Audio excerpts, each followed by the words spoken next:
많은 사람들이 이제 이런 고민을 하죠. 뭐 하면 돈 되지? 아이템을 쫓아다닙니다. 근데 그 아이템을 찾아도 돈이 안 되는 가장 큰 이유는 뭘까요?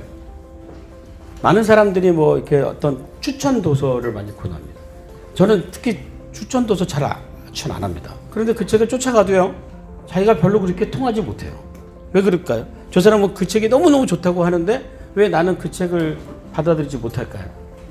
어디서 보면 독서법, 뭐 글 쓰는 법 굉장히 많이 방법이 나오죠. 시간 관리하는 법. 그런데 사실 다 좋은 방법이라고 하지만 사실 그거를 딱 받아들이기가 어려울 때가 되게 많아요. 왜 그럴까요? 문제는 내가 다르기 때문에 그렇습니다. 그러니까 내가 다르다는 게 뭐죠? 내 안에 있는 보석 같은 강점이 다르고 약점이 다르고 살아온 환경이 다르고. 그러니까 우선 먼저 다른 사람이 좋다고 하는 방법을 따라가는 것보다는 첫 번째가 뭐예요?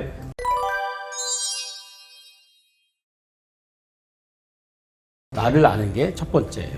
근데 그걸 모르면 남의 인생을 살다가 좌절하다가 살아요. 이렇게 돼. 저 사람은 다 저게 되는데 왜 나는 안 되지? 그 생각 3번만 해보세요. 맞부대교까지. 나는 안 되나 보다. 그러니까 일단은 자신의 강점을 찾는 가장 중요한 방법 중에 쉬운 거는 첫 번째는 객관적인 관점을 갖는 겁니다. 그러니까 내가 누구의 아들로서, 내가 어떤 사람으로서 이렇게 받아들이는 것보다 우선 나를 좀 객관적으로 보고 다른 사람의 의견도 좀 들어보고 그 대신 좀 많은 사람들의 의견을 좀 받아보죠. 또 하나는 나를 객관적 관점을 보는 것이 나를 좀 진단하는 거예요. 나는 어떤 성향이 있는 사람인지, 나는 어떤 사람인지 객관적으로 질문을 통해서 내가 무엇을 좋아하는지는 진단을 통해서 알 수 있어요. 그게 객관적 관점이에요. 다른 사람의 이야기를 들어주는 거죠. 근데 그 얘기를 왜 못 들어주겠어요? 나를 모르는데 인정하지 않는 거예요. 두 번째는 뭘까요?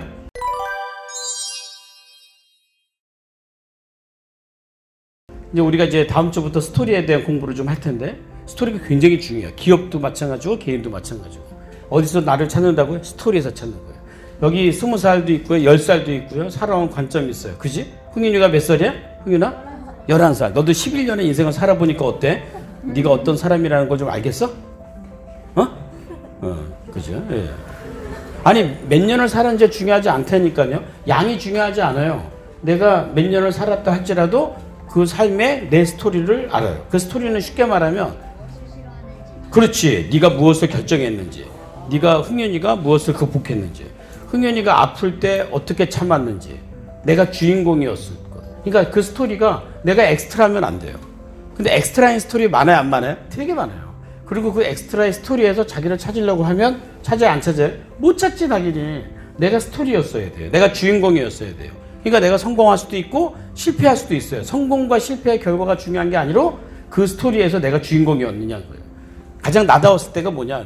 이거를 안 따지는 이유가 뭐냐면 자기 인생에 내가 손들어 보지 않았고요. 내가 결정해 보지 않았고요. 왜 그랬을까요? 누가 해줬어요. 누가 해줬을까요? 부모가 해준 거예요. 너를 사랑한다고 하는 사람들이 네가 결정하지 못하도록 해준 거예요. 저는 추천 도서를 권하지 않는 이유 중에 하나가 뭐냐면 네 책을 찾아가는 과정에서 얻을 수 있는 기쁨을 잃지 말라는 거예요. 근데 결과를 보여주면 어때요? 그 책이 다 중요한 책이래. 그걸 읽지만 내가 아무리 읽어도 내 삶이 중요하지 않다고 느낄 수도 있잖아요. 그럼 내 삶이 잘못됐어요? 그 책이 잘못됐어요?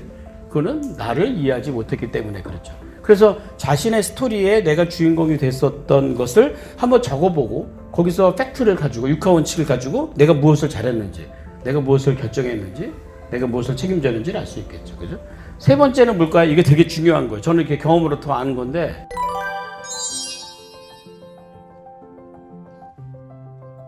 보통 자신의 강점을 모르는 사람들의 공통점이요. 부모하고 관계가 안 좋아요. 근데 여기 있는 분들 모두가 본인이 갖고 있는 강점을 본인이 선택하지 않았어요. 내가 이거 정말 강점 살고 싶어. 예를 들어서 나는 말을 너무 잘하고 싶어. 그래서 스피치 학원을 다녀요. 그럼 어떤 일이 생길까요? 좌절감이 높아져요. 왜요? 스피치를 가르쳐주는 강사는 선천적으로 말을 잘하거든요. 근데 나는 말을 못하니까 그 학원을 다니지 않아요? 그럼 계속 그 괴리가 생겨요. 그리고 나중에 뭐래요? 나는 말하는 게 너무 어려워요. 그 사람은 말하는 건 어렵더라도 글 쓰는 건 너무 쉽고 편할 거예요. 본인의 강점을 찾으셔야죠. 물론 이제 말을 하지 말라는 게 아니라 남보다 못할 수도 있으니 비교하지 말라는 거죠. 그러니까 이 얘기는 어디서 나오냐면 부모로부터 내가 무엇을 받았을까를 먼저 아셔야 돼요. 부모와 관계가 좋아져야 돼요. 그러니까 부모에 대해 잘 알아야 돼요. 우리 부모는 어떤 일을 하는 사람이 아니고 어떻게 살아온 사람으로서 어떤 경험을 극복하고 어떤 어려움을 했는지를 알아야 돼요. 또 하나는 부모가 되신 분들은 자녀에게 자신의 경험을 낱낱이 소통할 줄 아셔야 돼요. 왜냐하면 왜 그러냐고요? 그 자녀가 부모의 인생을 살게 될 거예요. 근데 이제 이게 역으로 가는 경우가 부모는 A라는 강점을 갖고요. 아버지는 A라는 강점을 갖고 어머니는 B라는 강점을 가졌어요. 그러면 나온 첫째 아들은 누구 닮았을까요? 몰라요. 어떤 면은 A를 닮고 어떤 면은 B를 닮았어요.